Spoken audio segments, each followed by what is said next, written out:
Características del género dramático.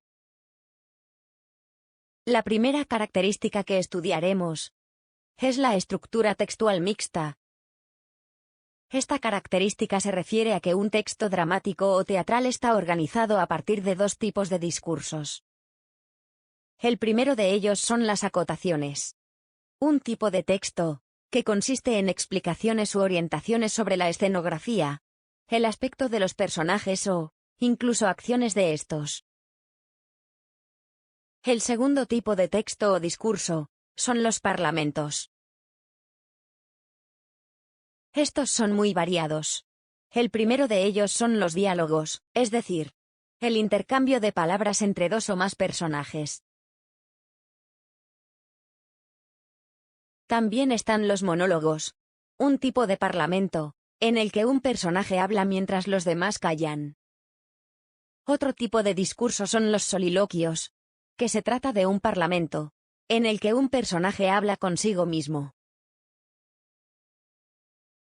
Finalmente están los apartes, que son parlamentos que los actores hacen para informar a la audiencia.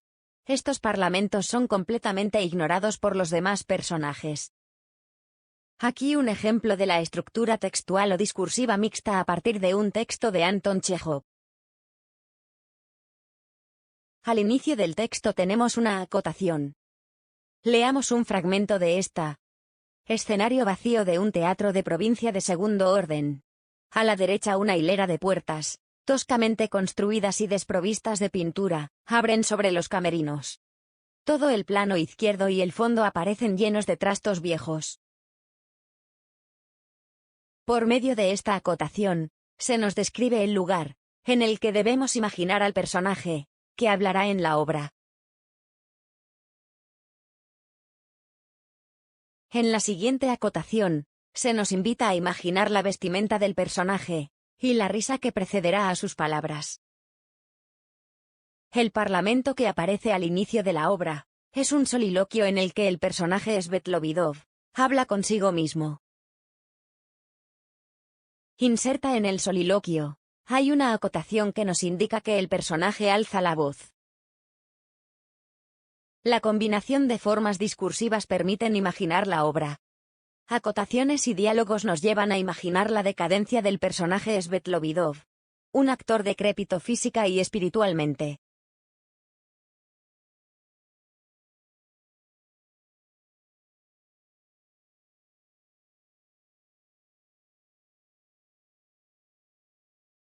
Segunda característica.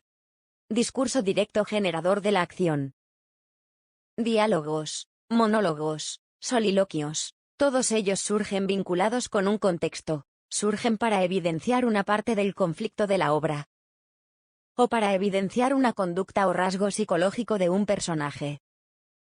Por ejemplo, el famoso monólogo en el que Hamlet habla a la calavera del difunto bufón Yorick, aparece en un intercambio de ideas de Hamlet con su amigo Horacio y con un sepulturero.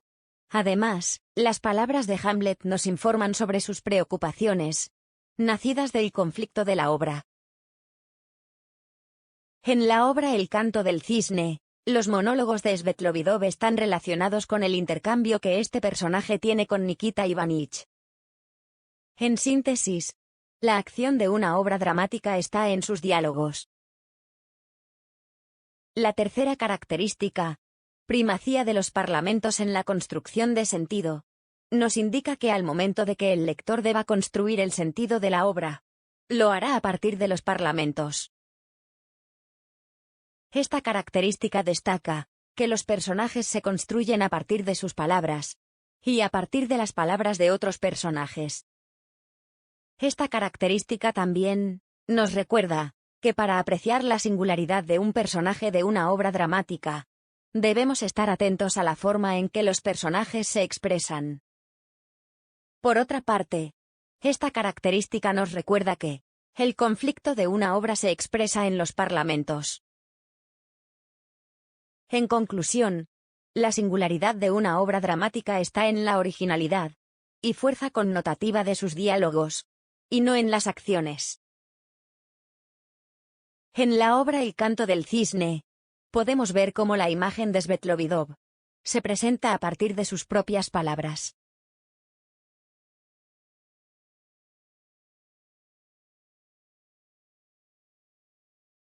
Sus palabras nos llevan a imaginarlo como un hombre en decadencia ya en el ocaso de su vida.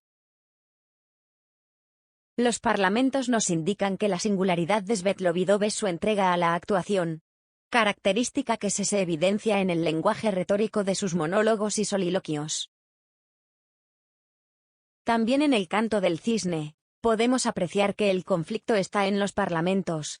Es a través de los parlamentos que captamos la preocupación de Nikita Ivanich, el desgaste físico y espiritual de Svetlovidov, el pasado glorioso de Svetlovidov y el talento de Svetlovidov.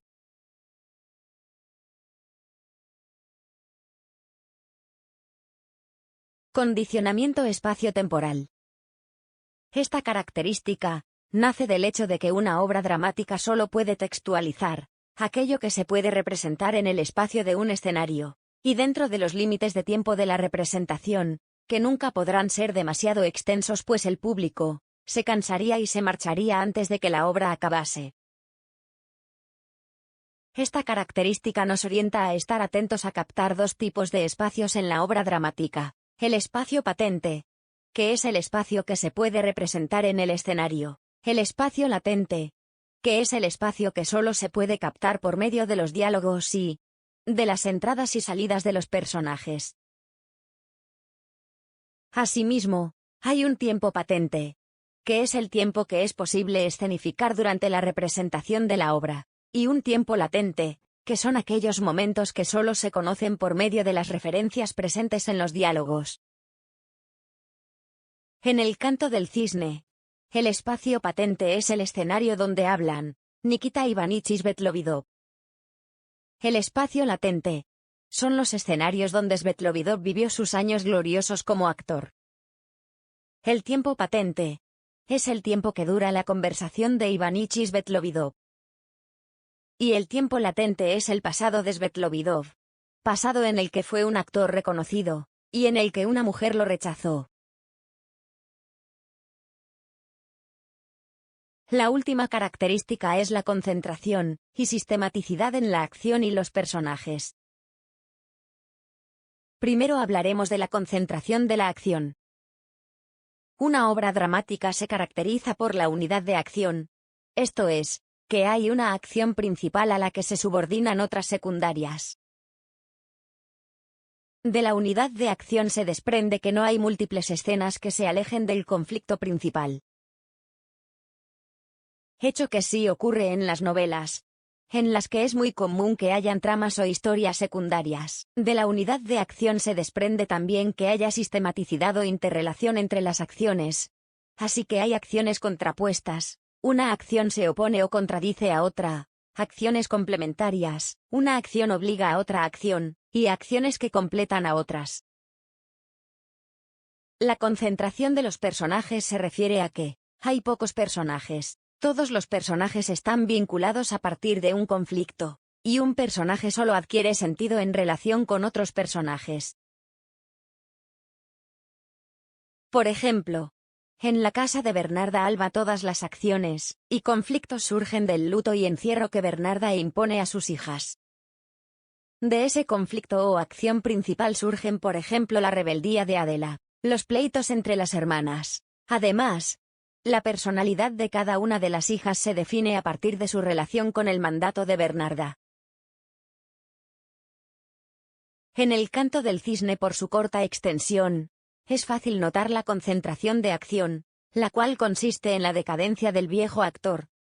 En cuanto a la sistematicidad de los personajes, es evidente que el personaje Nikita está en función de ayudar a resaltar las características del viejo Svetlovidov. Muchas gracias por su atención.